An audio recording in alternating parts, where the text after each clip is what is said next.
Hello run, क्या हाल चाल। Hello hello hello. आ जाइए and we will get started। हाँ जी, आ जाओ। जल्दी जल्दी आ जाइए एंड हम पढ़ते हैं। हाँ जी, आ जाओ फटाफट। Good evening, good evening. हम्म।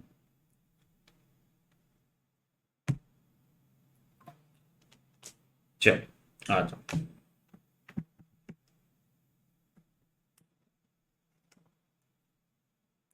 हम्म।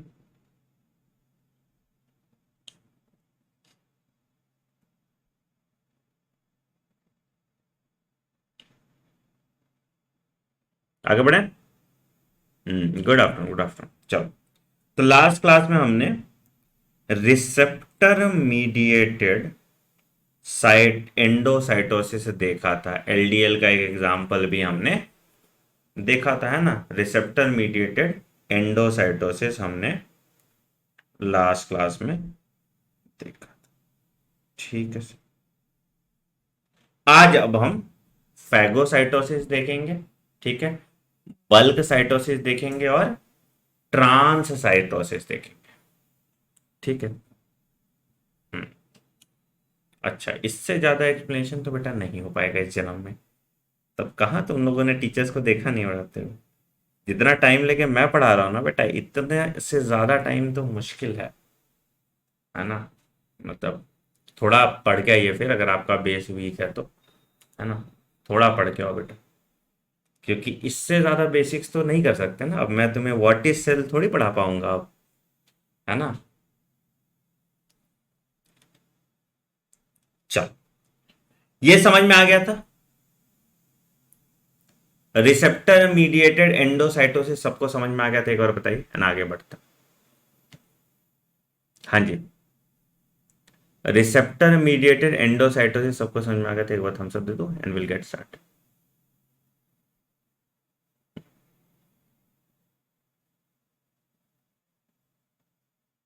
चलो, बहुत बढ़िया, बहुत बढ़िया। ठीक है। तो अब हम बात करते हैं फैगोसाइटोसिस की।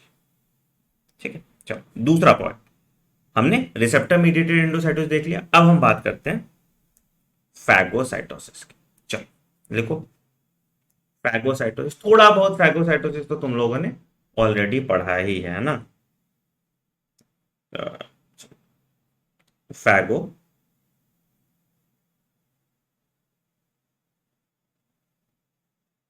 ठीक। क्या होता है फैगोसाइटोसिस, आपने ऑलरेडी पढ़ लिया था, है ना। कि तुम्हारा फैगोसाइटोसिस मतलब क्या हो, किसी चीज को आप इनगल्फ करते हैं तो उसको हम फैगोसाइटोसिस कहते हैं। फैगो मतलब ईट, साइटोसिस मतलब सेल के अंदर, है ना। तो it is a form of, it is a form of endocytosis in which the cell engulfs large solid particles। ठीक है। तो इसको तुम सेल ईटिंग भी बोल सकते हो। और जो पाइनोसाइटोसिस होता है वो बल्क साइटोसिस का पार्ट हो गया, है ना। बल्क मूवमेंट का पार्ट हो गया। ठीक। इनर साइड पे बेटा। ठीक है। हाँ। तो फैगोसाइटोसिस क्या हुआ sir, it is a form of endocytosis in which the cell engulfs large solid particles. तो उसको हम फैगोसाइटोसिस कहते हैं। वही, जब सेल ड्रिंकिंग की बात करते हैं तो हम बोलते हैं pinocytosis, which is a part of bulk transport, जो हम अभी आगे देखेंगे। ठीक है। फैगोसाइटोसिस तुम्हारे सेल में कहां होता है। एक मैक्रोफेजेस होते हैं जो तुम्हारा मोनोसाइट से निकलता है, और एक न्यूट्रोफिल्स होते हैं, है ना। तो two main types of phagocytes are macrophages and neutrophils, यही कहते हैं ना, टाइप्स ऑफ डब्ल्यूबीसी है जो हार्मफुल मटेरियल को करता है। बिल्कुल ठीक। ठीक। तो कैसे काम करता है बेटा, वो आपको समझना पड़ेगा फैगोसाइटोसिस, ठीक है। तो होता क्या है फैगोसाइटोसिस में, डायग्रामेटिकली समझ लेते हैं। सपोज मान लो ये तुम्हारा कोई डब्ल्यूबीसी, इसका प्लाज्मा मेम्ब्रेन, इसका मान लेते हैं प्लाज्मा मेम्ब्रेन, और यहां पे कोई फॉरेन पार्टिकल आ गया जिसका कोई रिसेप्टर होगा, ठीक है। तो मान लो कि यहां पे मेरा कोई फॉरेन पार्टिकल या माइक्रोब आ गया, ये फॉरेन पार्टिकल है और ये इसका रिसेप्टर होगा। तो ये पकड़ लो, यहां पे दे देते हैं मैं इसको फॉरेन पार्टिकल, ठीक। अब देखिए होता क्या है, अब देखिए होता क्या है यहां पे कि सबसे पहले स्यूडोपोडिया का फॉर्मेशन होता था, आपने पढ़ा था स्यूडोपोडिया मतलब फॉल्स फीट कहते थे। तो इसके अराउंड स्यूडोपॉड्स का फॉर्मेशन हो जाएगा जो इसको इनगल्फ करने की कोशिश करे। क्या करेगा, फॉरेन पार्टिकल का रिसेप्टर को देखेगा, न्यूट्रोफिल या तुम्हारा क्या मैक्रोफेज, और क्या करेगा इसके चारों ओर स्यूडोपॉड्स को फैला देगा। क्या करेगा, इसको स्यूडोपॉड्स को फैला देगा, ठीक।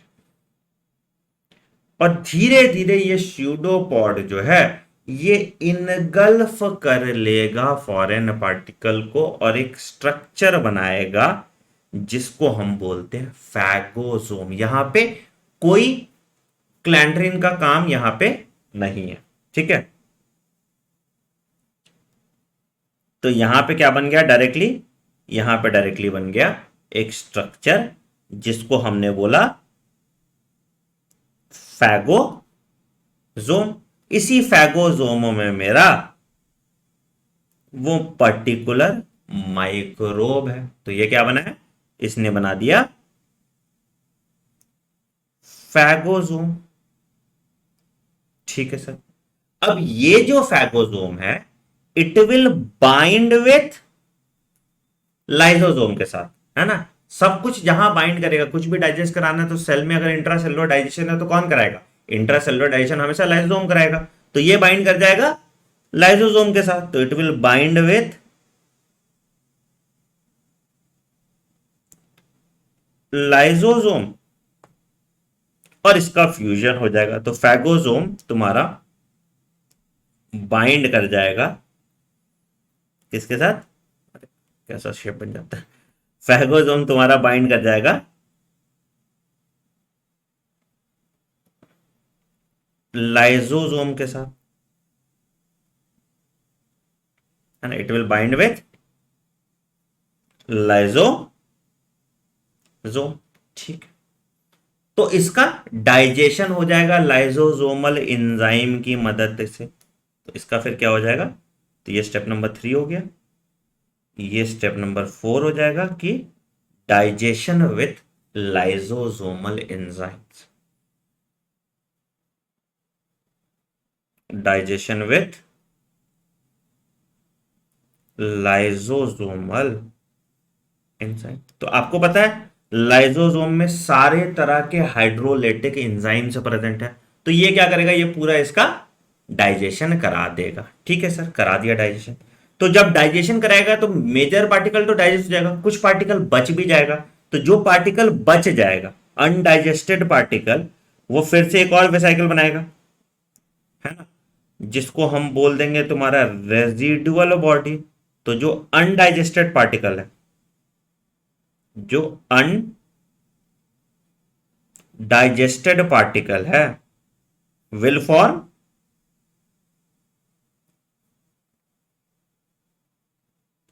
रेसिडुअल बॉडी, हाँ या नहीं, विल फॉर्म रेसिडुअल बॉडी, ठीक है। और ये residual body is remove from the cell by exocytosis, जो आगे हम पढ़ेंगे। तो now this residual body is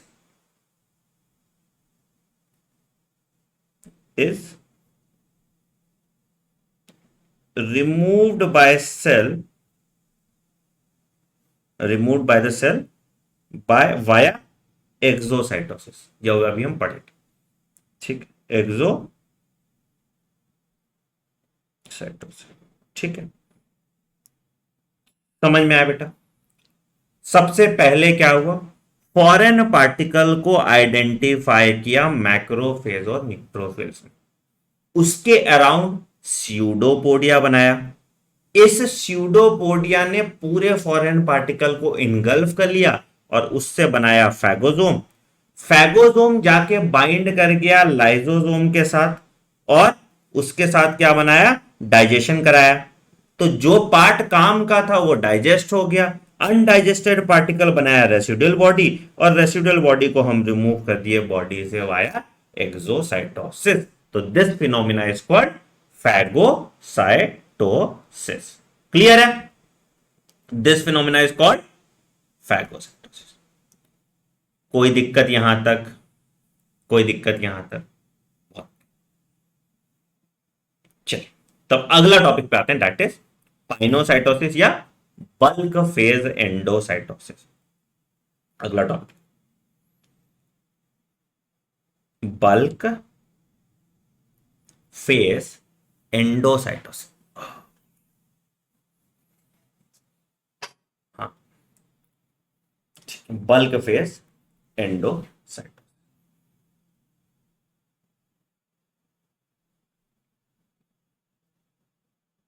क्या होता है सर? बल्क फेज एंडोसाइटोसिस, इस प्रोसेस को हम पाइनोसाइटोसिस या सेल ड्रिंकिंग भी कहते हैं।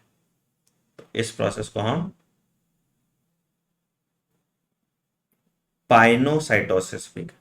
फैगोसाइटोसिस में सेल ईटिंग हुआ, पाइनोसाइटोसिस में तुम्हारा सेल ड्रिंकिंग होता है, ठीक है। क्या होता है, क्या होता है? It is a form of endocytosis in which it is a form of endocytosis in which क्या हो रहा है? In which tiny droplets of extracellular fluid are taken up. Droplets of extracellular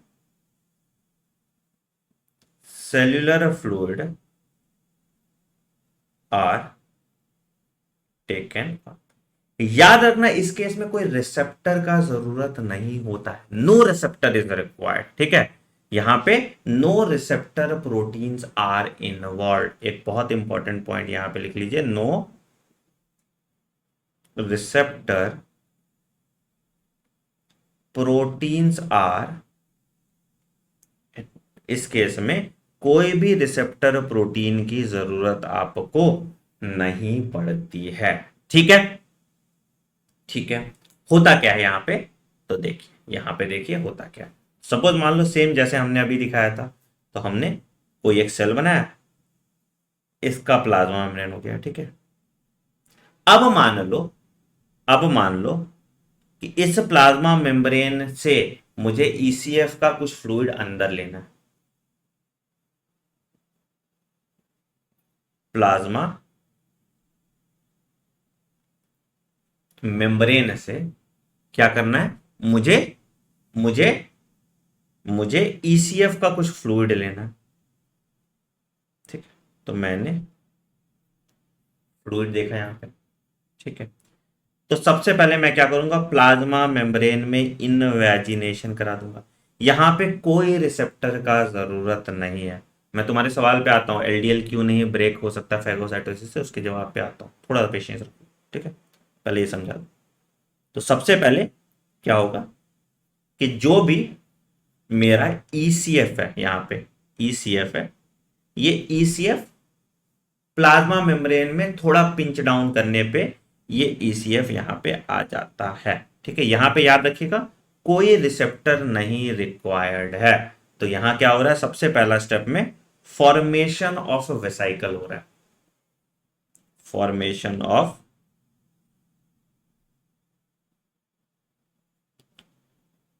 ठीक है, वेसिकुलर फॉर्मेशन। ठीक, अब जो भी इस वेसाइकल में था, फ्लूइड हो सकता है, डिजॉल्व सॉल्यूट हो सकता है, दोनों चीज आ सकता है यहां पे। तो यहां पे आ गया कि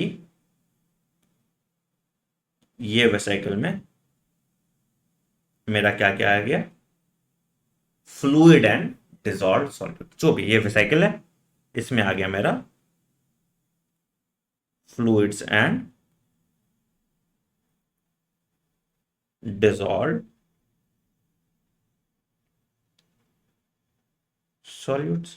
ठीक, अब ये किसके साथ बाइंड करेगा, सेम ड्रिल, ये बाइंड कर जाएगा तुम्हारा, दूसरे स्टेप में क्या हो जाएगा, it will bind with, it will bind with, बोलो, लाइसोसोम के साथ।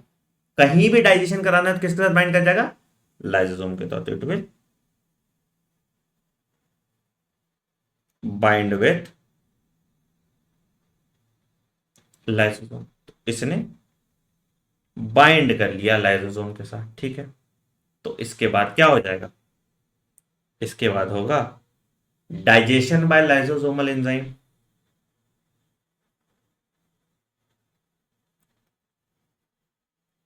डाइजेशन बाय लाइसोसोमल एंजाइम, और जब ये पूरा डाइजेस्ट हो जाएगा तो जो सॉल्यूट्स हैं वो सेल में डिस्पर्स कर दिए जाएंगे कि तुमको इसका यूटिलाइजेशन करना है या तुमको इसको कहीं और भेजना है ना। तो उसके बाद क्या होगा, digested solutes are disperse in the cell. चौथा पॉइंट हो जाएगा, digested solutes are dispersed in the cell, है ना। तो ये तुम्हारा प्लाज्मा मेम्ब्रेन हो गया बल्क फेज एंडोसाइटोसिस में। ध्यान बस रखने की चीज ये है बल्क फेज एंडोसाइटोसिस में कि रिसेप्टर का रिक्वायरमेंट नहीं है। फैगोसाइटोसिस में भी रिसेप्टर था, ये था रिकॉग्नाइज करने के लिए।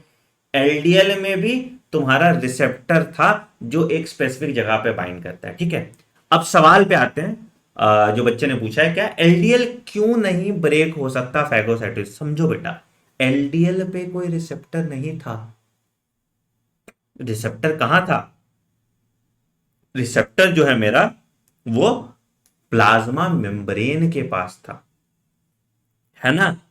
प्लाज्मा मेम्ब्रेन के पास था जो जाके एलडीएल के साथ बाइंड किया। तो इस केस में फैगोसाइटोसिस नहीं हो सकता। इस केस में हमेशा रिसेप्टर मीडिएटेड प्रोसेस ही होगा। कोई भी केमिकल का अगर ट्रांसपोर्ट है तो फैगोसाइटोसिस आप नहीं करा सकते क्योंकि उसके पास अपना रिसेप्टर नहीं है।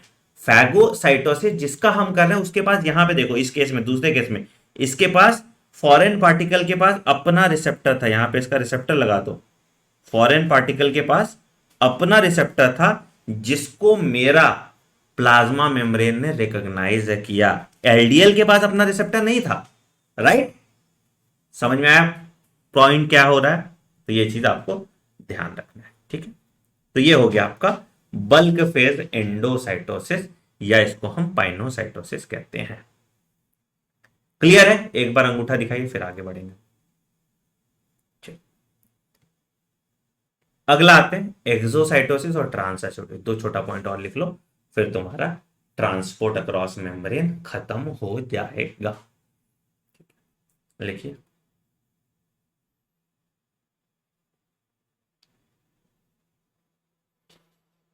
एक्सोसाइटोसिस। एक्सोसाइटोसिस मतलब क्या हुआ, सेल वॉमिटिंग कह सकते हो। सेल बाहर कुछ निकाल रहा है तो उस प्रोसेस को हम एक्सोसाइटोसिस कहते हैं। ठीक है, तो exocytosis is the process of of ejecting materials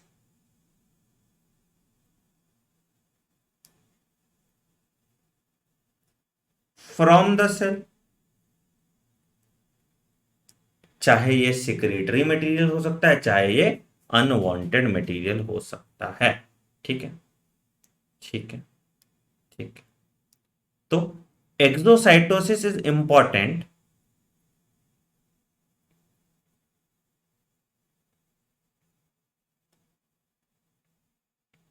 important क्या चीज में? In two types of cells. Important है टू टाइप्स ऑफ सेल्स। कौन कौन से सेल है सर? सबसे पहला, अगर कोई सिक्रीटरी सेल है, कोई एंजाइम सिक्रीट कर रहा है, कोई भी, है ना, कोई डाइजेस्टिव एंजाइम दे सकता है, कुछ भी, अगर कोई ऐसा सिक्रेटरी सेल है तो उस केस में एक्सोसाइटोसिस ज्यादा होगा। दूसरा कब होगा? कि नर्व सेल जो रिलीज करता है न्यूरोट्रांसमीटर, याद है आप सबको? Nerve cells that releases neurotransmitter, ऐसे नर्व सेल्स जो न्यूरोट्रांसमीटर रिलीज करते हैं, उन केसेस में भी exocytosis plays a major role. क्यों? न्यूरोट्रांसमीटर तुमको याद है, ये होता था तुम्हारा प्री सिनेप्टिक मेम्ब्रेन, ये होता था तुम्हारा पोस्ट सिनेप्टिक मेम्ब्रेन, और सिनेप्टिक क्लेफ्ट में जो न्यूरॉन्स थे वो रिलीज करते थे क्या? ये रिलीज करते थे तुम्हारा न्यूरोट्रांसमीटर जो डिसाइड करता था कि कंडक्शन होगा या इनिबिशन होगा, है ना? बहुत बढ़िया, ठीक। एक और पॉइंट यहां पे लिख लो कि इन सम केसेस, इन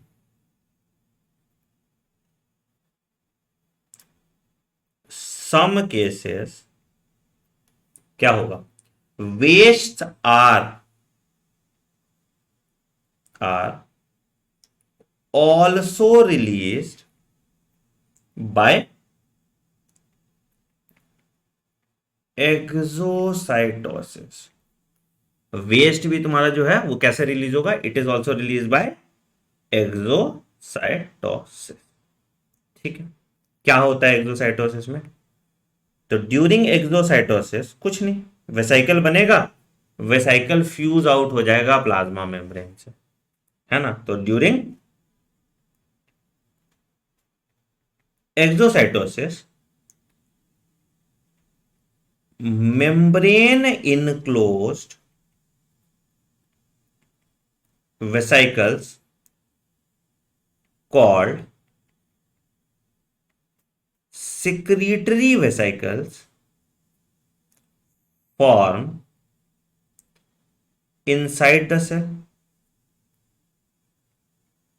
ठीक है, they fuse with the plasma membrane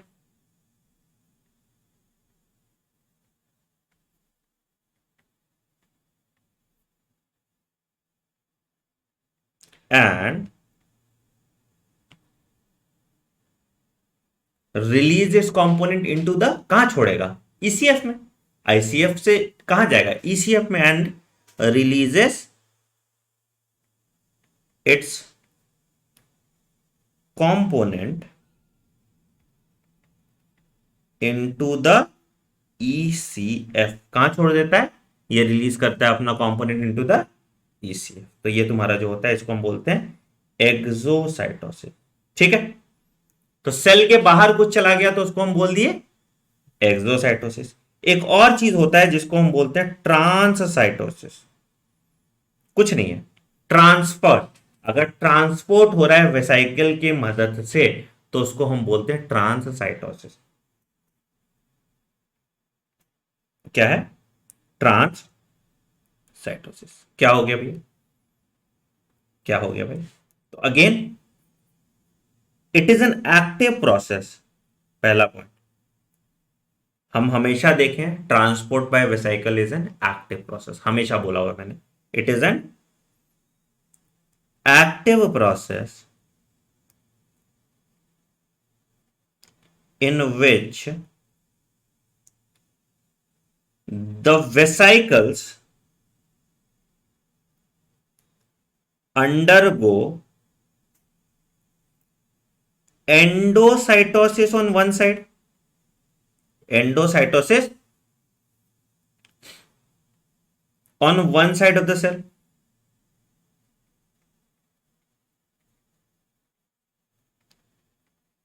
ठीक है, and then undergo exocytosis on the other side, and then undergo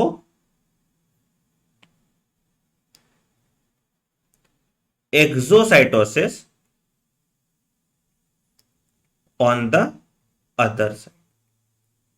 तो एक साइड से ले रहा है, दूसरे साइड से एक्सोसाइटोसिस कर रहा है, तो इस प्रोसेस को हम बोलते हैं ट्रांससाइटोसिस, ट्रांससाइटोसिस।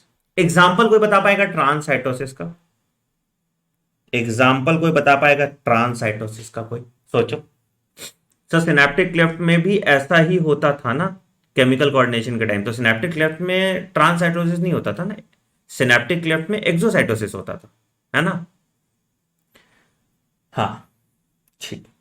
बताओ इसका कोई एग्जांपल अगर बता पाएगा तो, थोड़े दिमाग का इस्तेमाल करो, कहां पे हम ट्रांससाइटोसिस देख सकते हैं?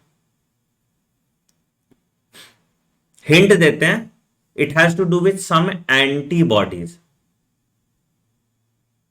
गोल्जी बॉडीज में ट्रांससाइटोसिस क्यों होगा?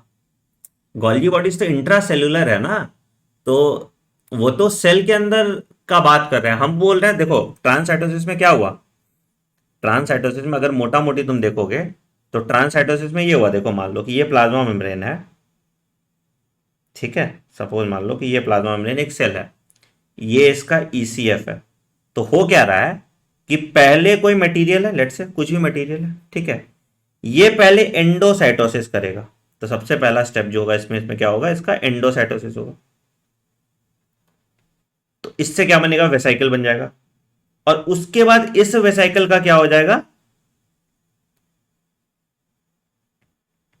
एक्सोसाइटोसिस होगा। इसको हम ट्रांससाइटोसिस बोल रहे हैं। ला ला ला ला ला ला, नहीं नहीं नहीं, इनमें से किसी में नहीं होगा। देखो किस में होगा, समझो। एक एंटीबॉडी था जो प्लेसेंटा के थ्रू क्रॉस कर सकता था, सबसे छोटा एंटीबॉडी, बिल्कुल। तो क्या होता है, आईजीजी ट्रांसपोर्ट फ्रॉम, कहां, from mother to foetus.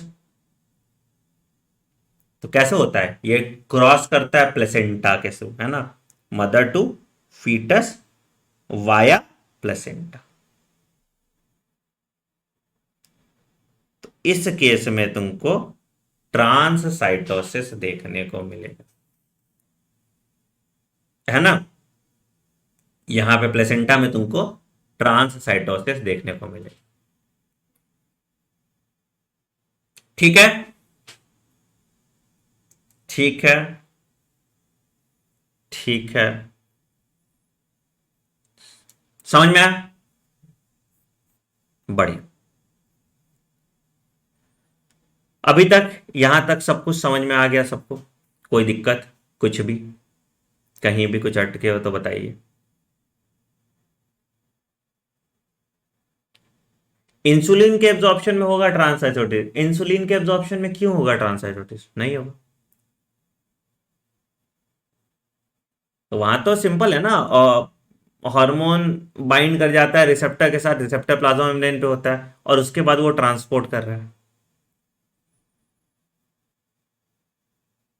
Insulin तो अंदर जा ही नहीं रहा ना, हाँ, मेम्ब्रेन बाउंड होता है वो तो, ठीक है, बहुत बहुत ठीक है। तो हमने ट्रांसपोर्ट अक्रॉस मेम्ब्रेन पढ़ लिया, तुम लोगों ने सब कुछ क्लियर हो गया? आप बताओ, तुम्हारा ये सब कुछ क्लियर हुआ? सबसे पहला पैसिव ट्रांसपोर्ट में, मतलब ये पूरा सब कुछ एक एक चीज सारा क्लियर हो गया तुम लोग का?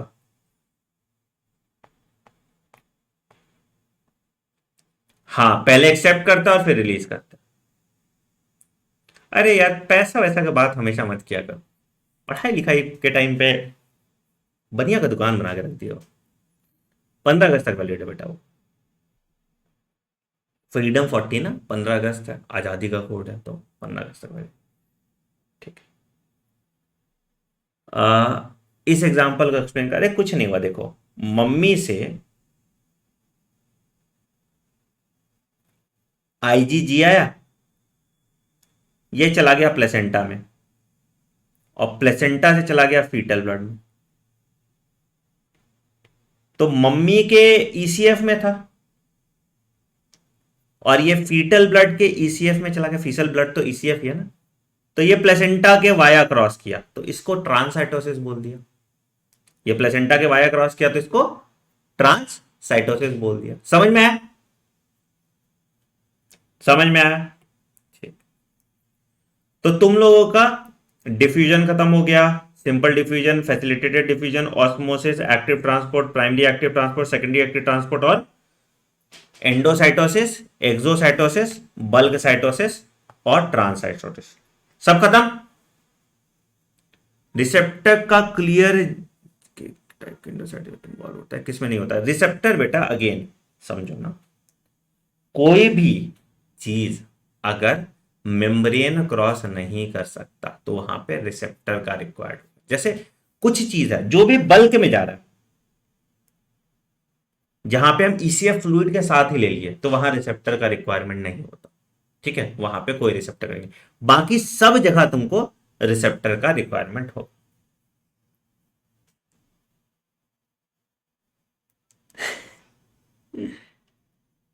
एपोक्राइन ग्लैंड में क्या होता है? ये क्या मतलब क्विज क्वेश्चन चल रहा है? एपोक्राइन ग्लैंड पढ़ा है मैंने, एपोक्राइन ग्लैंड अभी। ग्लैंड अभी पढ़ाएंगे, अगला चैप्टर वही है तुम्हारा, टिश्यू लेवल ऑफ ऑर्गेनाइजेशन है।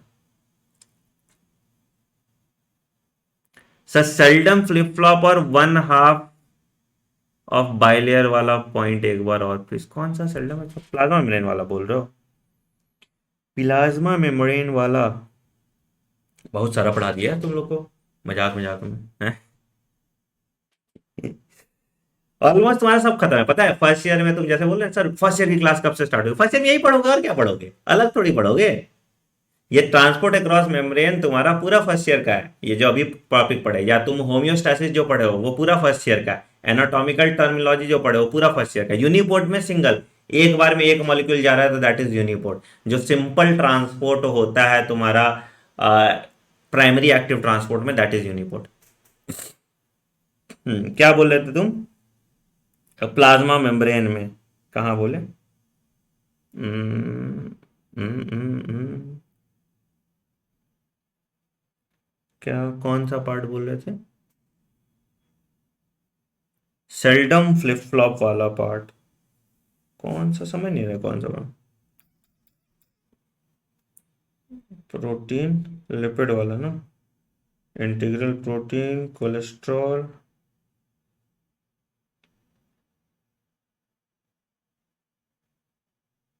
फ्लूइडिटी वाला बोल रहे हो क्या? एनाटॉमिकल टर्मिनोलॉजी, हाँ, जो पहला बताया था वो anatomical terminology, introduction to human body वाला पहले चैप्टर है ना, वो भी तो कराया है ना, वो भी देख लो। डिंग डिंग डिंग। एंटीबॉडी वेसाइकल इनक्लोज, हाँ बिल्कुल, कोई भी चीज जो ट्रांसपोर्ट होगा वेसाइकल के फॉर्म में होगा ना। ट्रांसपोर्ट डायरेक्टली थोड़ी चला जाएगा। ईसीएफ में डायरेक्टली रह सकता है, आईसीएफ में तो को जाना होगा, क्रॉस करना होगा, तो वेसाइकल के फॉर्म में क्रॉस करना। हाँ।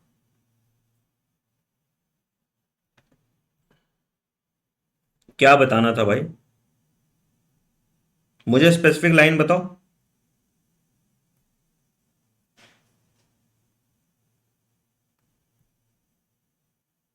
अच्छा, ये वाला कह रहे हो ना? हाँ, ये वाला पैराग्राफ, ठीक है, मिल गया मिल गया मिल गया, ये वाला पैराग्राफ बोल रहा हूँ। ये वाला कह रहे हो, है ना? अच्छा, क्या बोल रहा है?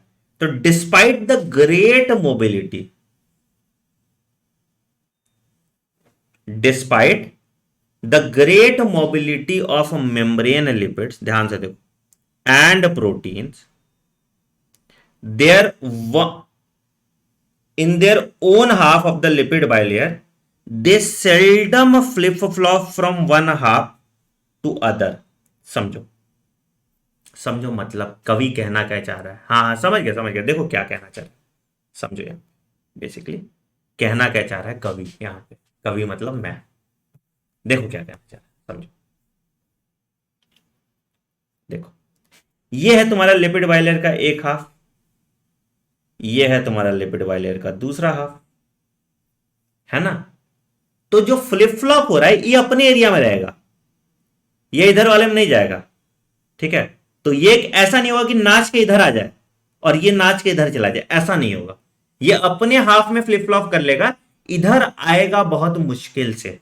क्यों? उसका रीजन यहां पे बताया गया है, because it is difficult for hydrophilic part of membrane to pass through the hydrophobic core of membrane. कहने का तात्पर्य समझिए। तो मान लो कि अगर मैंने ये देखा, ये लिपिड बाइलेयर है, देखो ये लिपिड बाइलेयर है, ये लिपिड बाइलेयर है, ये लिपिड बाइलेयर है, ये लिपिड बाइलेयर, ठीक है। इसका ये वाला पार्ट, ये वाला पार्ट क्या है? हाइड्रोफिलिक। और ये वाला पार्ट क्या है? हाइड्रोफोबिक। हाँ या नहीं? हाँ या नहीं? हाँ या नहीं? तो अगर इस वाले भाई साहब को फ्लिप करके इधर आना पड़ेगा, तो इसके हाइड्रोफिलिक पार्ट को हाइड्रोफोबिक पार्ट से गुजरना पड़ेगा, जो नहीं हो सकता। इसके हाइड्रोफिलिक पार्ट को हाइड्रोफोबिक पार्ट से गुजरना पड़ जाएगा।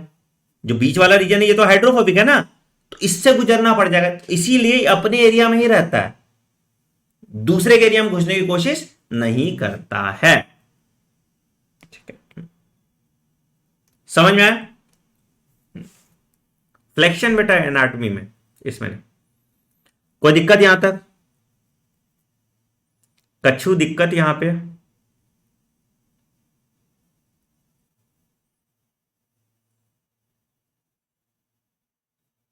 ठीक।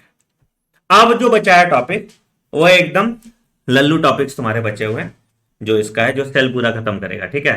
तो इसमें खाली बस एक चीज, जो एंडो मेम्ब्रेन सिस्टम है, वो बहुत ज्यादा वैसा वाला पार्ट है जो तुमको समझने में थोड़ा दिक्कत आएगा, जो मैं अच्छे से समझा दूंगा, ठीक है। उसके लिए लोड नहीं लेना। बाकी तुम वही पढ़ोगे, अभी सेंट्रोसोम पढ़ोगे, माइक्रोट्यूब्यूल माइक्रोफिलामेंट वगैरह पढ़ोगे, गोल्जी कॉम्प्लेक्स पढ़ोगे, एंडोमेम्ब्रेन सिस्टम पूरा पढ़ोगे, फिर न्यूक्लियस पढ़ोगे, माइटोकॉन्ड्रिया पढ़ोगे। तो तुम्हारा सेल वाला पार्ट खत्म हो जाएगा, फिर सेल डिवीजन वाला पार्ट खत्म करेंगे, ठीक है। सेल डिवीजन वाले पार्ट में ही हम प्रोटीन सिंथेसिस भी करेंगे, बट ट्रांसक्रिप्शन ट्रांसलेशन हम नहीं देखेंगे, ठीक।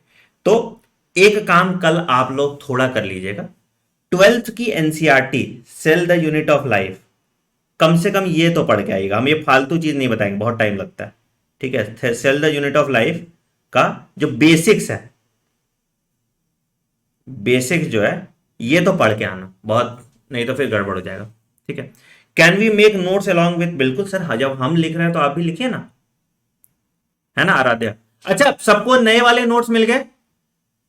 ये बताओ, सबको ये वाले नोट्स मिले? ये वाले यार, कितना सुंदर से मेरा टीम नोट्स बना रहा था, मजा ही आ जा रहा है इनको देखने में। तो जैसे जैसे चैप्टर खत्म होगा ना, मेरे नोट्स के बेसिस पे टीम ये वाले नोट्स बना देंगे। ये वाले नोट्स सबको मिल गया, देखो तो, ये वाले नोट्स सबको मिले?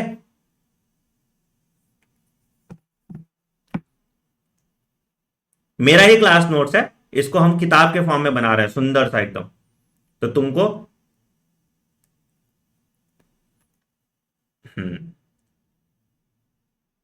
ठीक है, मिल गया ना, बढ़िया। जिसको नहीं मिले बेटा, टेलीग्राम चैनल ज्वाइन कर लो यहाँ पे, ये वाला टेलीग्राम चैनल t.me। मस्त नोट्स है ना यार। डॉक्टर नेक्स्ट 001 ज्वाइन कर लेना, ठीक है। इतना हेल्प करेगा ना ये नोट्स तुमको, इतना हेल्प करेगा ना ये नोट्स तुमको, मतलब मजा आ जाएगा, ठीक है। और अगले चैप्टर से क्या करना है, अगले चैप्टर से देखो, तुमको लिखने में बहुत ज्यादा टाइम लग रहा है, ठीक है। तो अगले चैप्टर, जो जो थ्योरेटिकल चैप्टर्स हैं खास करके, उन चैप्टर्स में हम क्या कर रहे हैं, देखो उन चैप्टर्स में हमने ऑलरेडी नोट्स बना लिया। देखो तुमको दिखाता हूँ, अगले चैप्टर्स में हम क्या करेंगे, अगले चैप्टर में थोड़ा जल्दी खिंच जाएगा तुम्हारा चैप्टर, क्योंकि लिखना कम पड़ेगा हमें। अगला चैप्टर तुमको दिखाता हूँ, रुको रुको रुको रुको रुको रुको रुको रुको रुको, हाँ। ये तुम्हारा अगला चैप्टर देखो, टिश्यू लेवल ऑफ ऑर्गेनाइजेशन जब हम पढ़ेंगे, तो इस चैप्टर से हम क्या कर रहे हैं, इस चैप्टर से तुम्हारा जल्दी खींचेगा। अब ये देखो टिश्यू जो पढ़ेंगे हम, ठीक है, ये पूरा हिस्टोलॉजी है, ये फर्स्ट ईयर का ही पूरा हिस्टोलॉजी जो है टिश्यू में। हाँ बहुत बढ़िया है। ठीक है, तो ये देखो ये टाइप्स ऑफ टिश्यू, ये ऑलरेडी थोड़ा थोड़ा पॉइंटर्स हम लिख के रखेंगे ताकि समझाने में आसानी हो जाए। ठीक है, अब इसमें देखो तुम्हारे सुंदर सुंदर डायग्राम्स भी हम ला रहे हैं। ठीक है, तो अगला चैप्टर थोड़ा जल्दी खत्म होगा क्योंकि थ्योरेटिकल थ्योरेटिकल है, तो उसमें हम पॉइंटर्स के हिसाब से कर लेंगे। समझ में आ गया?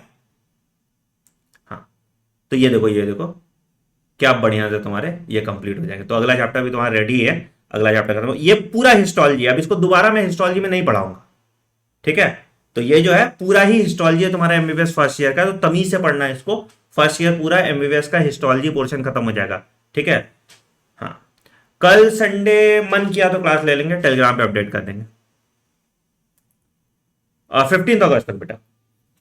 ठीक है, कल मूड किया तो क्लास ले लेंगे, अगर कहीं बाहर बाहर जाने का प्लान नहीं हुआ तो कल क्लास ले लेंगे, नहीं हुआ तो नहीं लेंगे। ठीक है, लेंगे तो इसी टाइम लेंगे, 4 बजे लेंगे, टेलीग्राम पे भेज देंगे।